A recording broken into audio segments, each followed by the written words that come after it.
Hey, good morning, good afternoon, good evening, and good night. I am King Pigley. This is Gaming Imperfectly, and welcome back, guys, or welcome for the first time. If you're new to the channel, welcome. I am King Pigley, your most imperfect of hosts here on Gaming Imperfectly, the most imperfect gaming channel slash movie review channel slash imperfect everything channel you could possibly imagine. Guys, we are back with Jedi: The Fallen Order. When we last left off, old Kyle Kestis here, Kestis,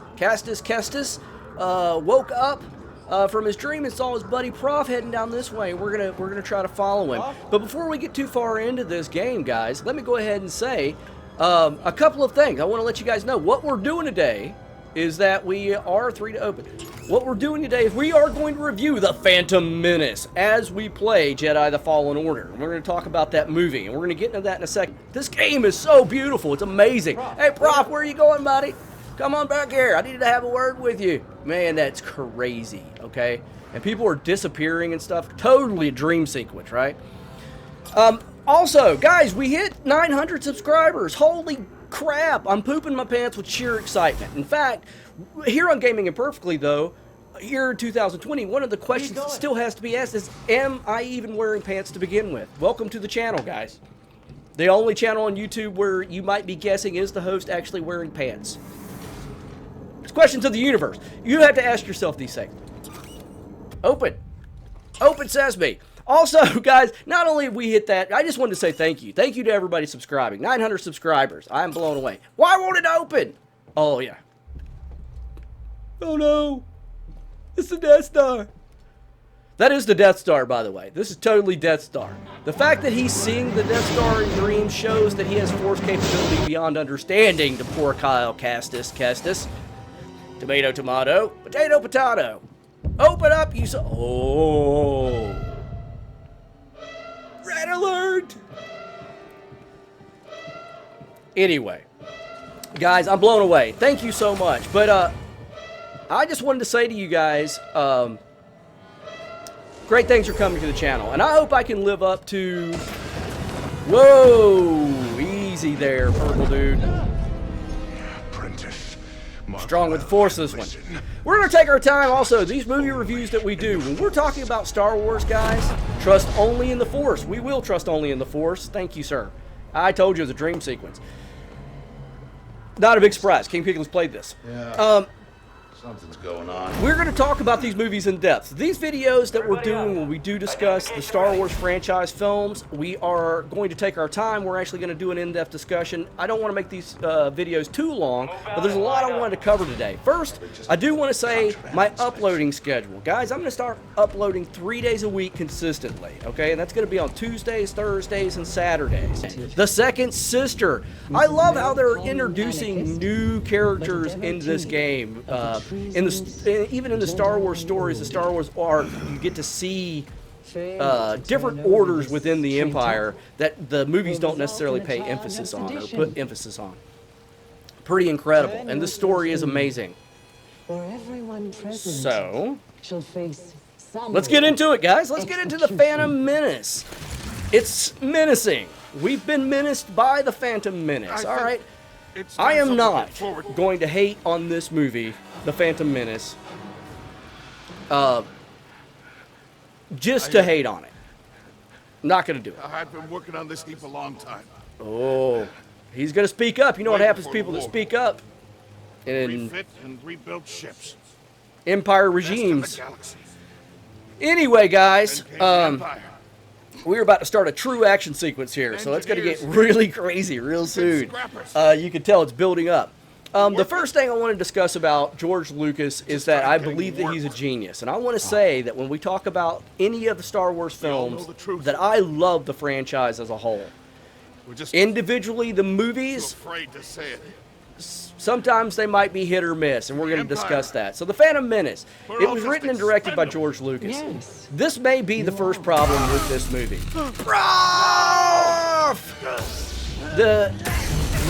Well, it's no surprise who you are, then, he says. Don't you tell me my business.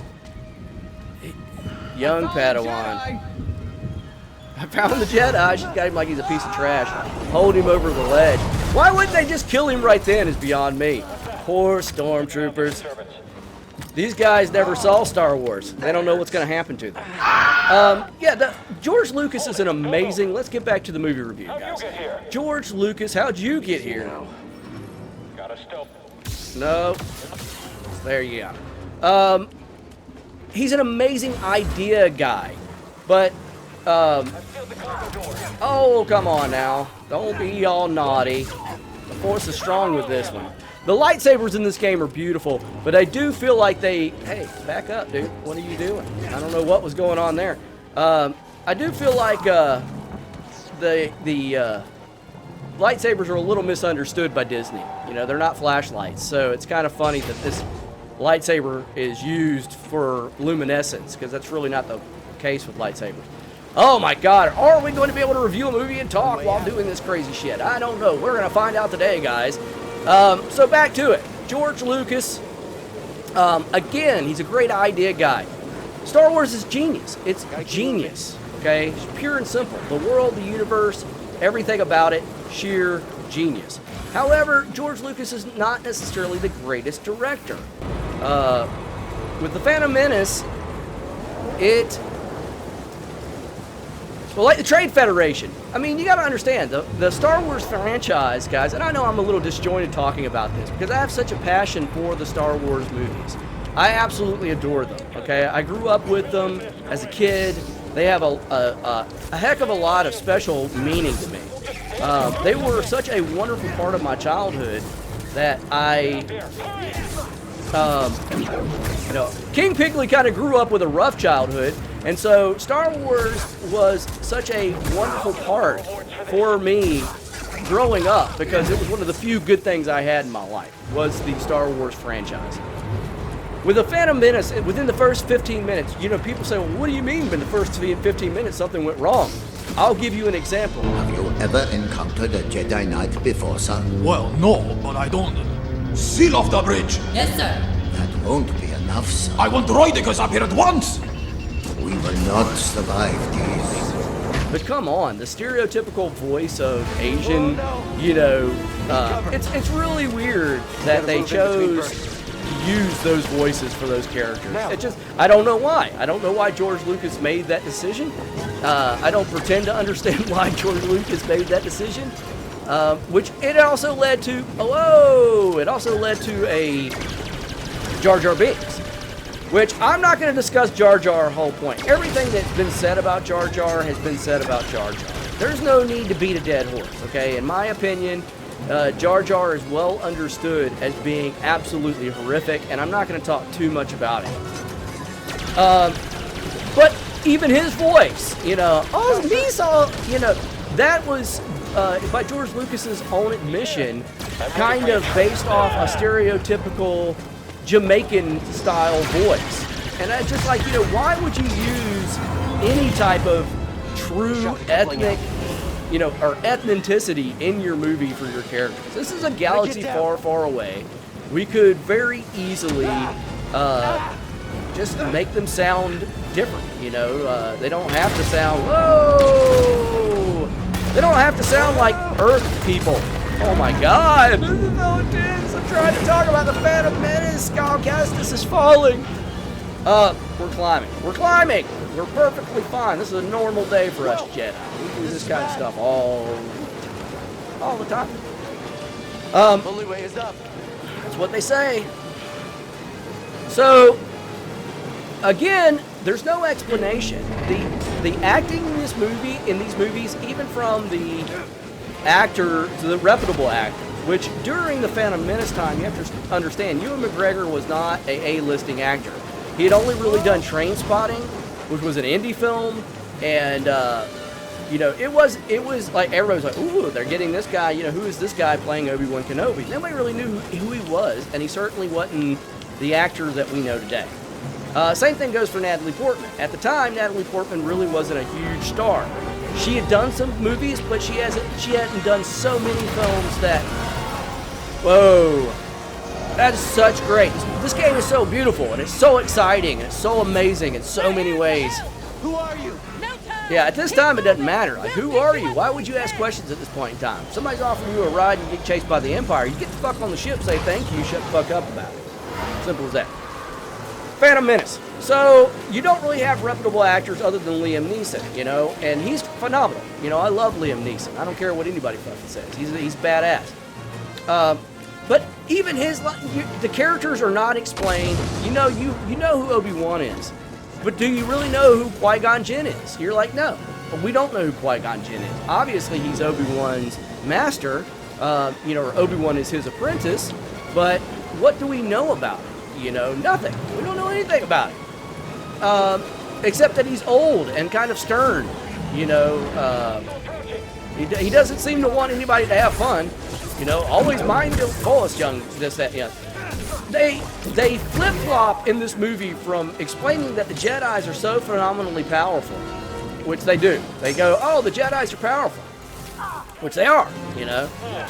They're so powerful in this movie, in fact, that they, George Lucas took very great care to let you know the reason that the Jedi always seem so calm in this movie, that they're never concerned about anything, is that they're in their prime. That these are Jedi in their prime. You know, they're...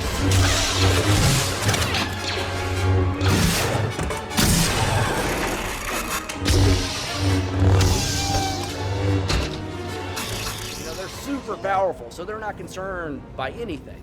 They're relaxed all the time. There's no passion to these guys, no concern. When Obi-Wan Kenobi is sneaking around the Death Star with Luke Skywalker and Han Solo in A New Hope, there is a legitimate feel of anxiety and concern. You are surrounded by stormtroopers, and you're on the fucking Death Star. Be afraid. There's something to be concerned about. You know, they were being very wary. This can't be good. And this one, they're just like, you know, I don't sense anything. I feel great apprehension, Master. You know, no, I don't feel anything, young Padawan. You know, and when shit does break loose, like, you know, when Obi-Wan and Qui-Gon are fighting robots, you are not afraid for them at all. They're just so I mean, they're just blasting their... They're just blasting their... I was like, oh my god, I'm gonna miss the fucking ship. They're just, you know, cutting these, use the Force. I need the Force. Oh, that felt deliciously wonderful. That felt so good. Jedi are made of sterner stuff than that. So there's lots of problems, like right out the gate. You know, there's just a lot of problems with the Phantom Menace, from the acting, which come from the writing, because I don't believe that Ewan McGregor's a bad actor. He's a great actor. And I don't believe that Natalie Portman's a bad actor. He's a great actor. Even that little kid, you know, that played Anakin, and I can't remember his name right now, Jake something or other, you know, and I feel bad for this kid, because he, it's not his fault. He read the script. I don't think the kid was a great actor. George Lucas made weird choices when it came to the casting of Anakin. But, you know, it is what it is. You know, yeah, you like that? Explain more where that came from. You leave me alone. Oh my god, she's so forceful. Yes. I will evade her. Oh, where'd she go? You know you're gaming hard, or you're really focusing when your tongue starts flopping out of your mouth. All right. Force meter. I got it.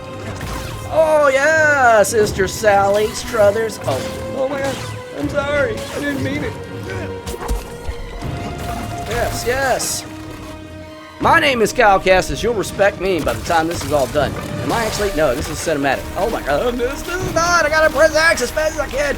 So, yeah, we don't really have any character build up. We don't know who Qui-Gon Jinn is. And Trade Federation is mildly racist. And this is just the beginning of the movie. You're making a movie for kids, because Star Wars is kids-based. It is a kids-based film. George Lucas has always said that.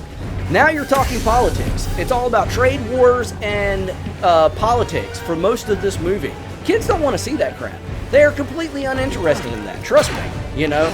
But then, the worst thing I think that did happen to the Phantom Menace was Jar Jar Binks. And so, Ewan McGregor and Liam Neeson escaped the Trade Federation by cutting their way through droids and getting on a ship and getting out off the ship and down to Naboo. there's just too many. There's too many really, really dumb things about Jar Jar to go on and on about. But he is really the worst part of the Phantom Menace as far as I am concerned. So we'll move on from him now that you know how I feel about that. So, aside from Jar Jar in this, again, the acting isn't all that great. It's really bland. The sets, they relied. George Lucas, he you know, it was the 90s, and he thought, oh, I finally have the technology to do all this CGI, and he went overboard with the CGI. Almost all the characters, all the sets, all the scenes are CGI heavy, and they've not aged well. Like, if you watch The Phantom Menace or Attack of the Clones or Revenge of the Sith right now, they look bad, and they're just going to keep looking worse the better CGI gets in modern day times, which it's phenomenal now. I mean, it's night and day from Star Wars now to Star Wars then. Also, the Jedi in this movie are just weird. They don't do anything. You know, you see weird Yoda and the Jedi Council, and all they're doing is sitting inside of a room doing nothing. Okay, so, yeah, I just feel really strongly. But again, not all in all a terrible film. Let me look at my notes real quick. We talked about the sets, we talked about this.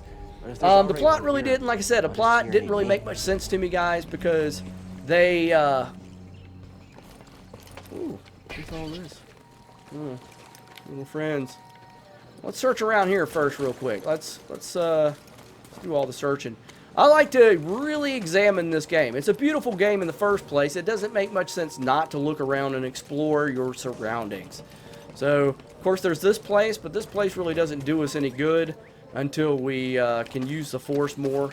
So we're not even going to go down in there. I like all the little creatures. They're so cute. Fantastic. The music in this game is amazing. It makes me really feel like I'm in a Star Wars film. A safe place to meditate. It does indeed look like a safe place to meditate. Let's do it. But yeah, the plot doesn't make any sense. The whole plot is kind of weird and political and strange, and you don't really know. And you got, you know, the movie like has some action in it, and let's see, skill tree. Let's do our skill points. It has some action in it, but it has really, it goes from action to like really boring for long periods of time. Like, it'll be action-packed for a few minutes, and then it goes into like a segues into a sequence, like the Chancellor and Valorum sequence. You know, you got all this action going on Naboo. They get away, they go to Tatooine, they discover Anakin, all that stuff, and then they go to Coruscant, and there's, you know, it's just like, oh, and then there's just nothing but, you know, we gotta rest. Let's rest. Then you have this long political drawn-out scene, you know, where Palpatine's trying to get, you know, a vote of no confidence in Chancellor Valorum. Who cares? Who cares? Nobody cares. You know, I didn't care, and certainly the kids that were in the theater didn't care. You know, the Jedi scenes that they had, also, the greatest character, you know, I'll tell you this much, and you guys will agree. Star Wars fans, most Star Wars fans agree with this. Darth Maul was one of the most enjoyable characters in that movie. People were upset that he died right at the end of the first movie. They wanted to know more about him. You know why? Because he didn't read George Lucas's lines. He only had 3 lines the whole movie, so he wasn't speaking. He was a presence, and he was used well. He was super powerful too. He was kicking Jedi ass, and he wasn't even a Sith master. He was an apprentice. All right, there we go. So, what else is there? Let me look at my stuff. You know, again, the heavy use of CGI, I just don't think was a great idea for them. Also, huge mistake, in my personal opinion, to what George Lucas did was introduce the ideas of midichlorians. Secret discovered. Well, of course it was. It's because I'm amazing. All right. Yeah, just, what a terrible idea. Okay, you took the idea of the Force. In the first movies, they made it very clear about the Force, okay? They talked about it being, it moves through us, it surrounds us, it's everywhere around us. Then in Empire Strikes Back, you know, you meet Yoda for the first time. And when you're meeting Yoda, you know, Luke, and again, we're going to review this movie, so I don't want to get too much into it. But, you know, Luke crashes on Dagobah in his X-Wing. And when he does this, he can't get it out, stuck in the mud. Yoda explains to him when he can't do it that this crude matter. This is not what straw. Look at him. Look at Yoda. Size doesn't matter. Strength doesn't matter. The Force moves and flows through us all. And he was really very clear about what the Force is and whatnot. Man, they just totally blasted that right out of the old, right out of the water with this. I mean, totally and utterly. Suddenly there's absolutely zero. Now, Metachlorians. Oh yeah, it's just by the way, the Force is just a bunch of microorganisms that is a measurable thing. So now it does matter who you are. Now it does matter, the level of the Force isn't something that you can train or develop. There is a limit to how strong you can actually be with the Force, which is what Yoda's saying didn't matter on Dagobah years before when he lifted the X-Wing up to show Luke that it's nothing to do with size or strength or power. Now it does. So Metachlorians, who knew? Who knew? The lightsaber scenes in Phantom Menace, I really enjoyed. I like that they're sped up.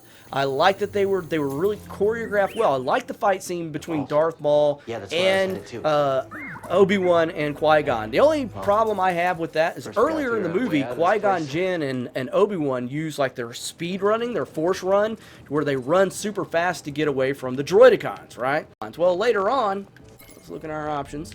All right, larder. Later on in the movie, when Obi-Wan and Qui-Gon are fighting Darth Maul, and Qui-Gon and Darth Maul end up fighting away from Obi-Wan because Obi-Wan gets kicked by Darth Maul, and he jumps back up just in time for the laser doors to shut, Well, when those laser doors open, why didn't he just speed run to help Qui-Gon? I don't know, because I'm a big Star Wars nerd, and it's a movie, and we shouldn't take it too seriously. So, the Phantom Menace, as they're going through this adventure, at the very end, of course, like I said, not good things happen. You see the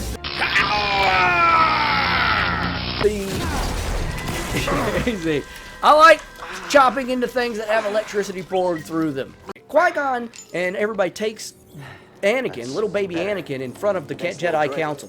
None of them sense anything other than confusion with the boy. Oh, clouded your future is, they say. No, you will not be trained. They're just kind of dicks about. Like Qui-Gon, literally, the whole Jedi mythos surrounds a chosen one coming and bringing balance to the Force. This is something all Jedis know and prize. George Lucas has set it up that way. He's been very clear about it. And then here, Qui-Gon Jinn, a Jedi Master, brings this boy in and says, "Hey, I believe that this kid is the one that's gonna, bring balance to the Force." And they're like, fuck him. No, we don't believe it, Qui-Gon. You're an idiot. It's just really strange to me. It's really, really strange. It doesn't make any sense. They just like, no, the kid won't be trained. Jedi would mind if we grab really, really weird. Naboo, we'll just move on, guys. The Battle of Naboo, all right. They get, what's his face? They get down there. There's no drama at all. They get Padme. She's shooting herself out. Bow, bow. Everybody's shooting droids. There's no danger. The droids are completely unscary. I mean, the stormtroopers, at least in the older films, gave you pause. They couldn't hit the broadside of a barn. They completely sucked as villains because they were completely inept. There was absolutely no drama towards. But they made you worried for Han Solo and stuff, and Leia.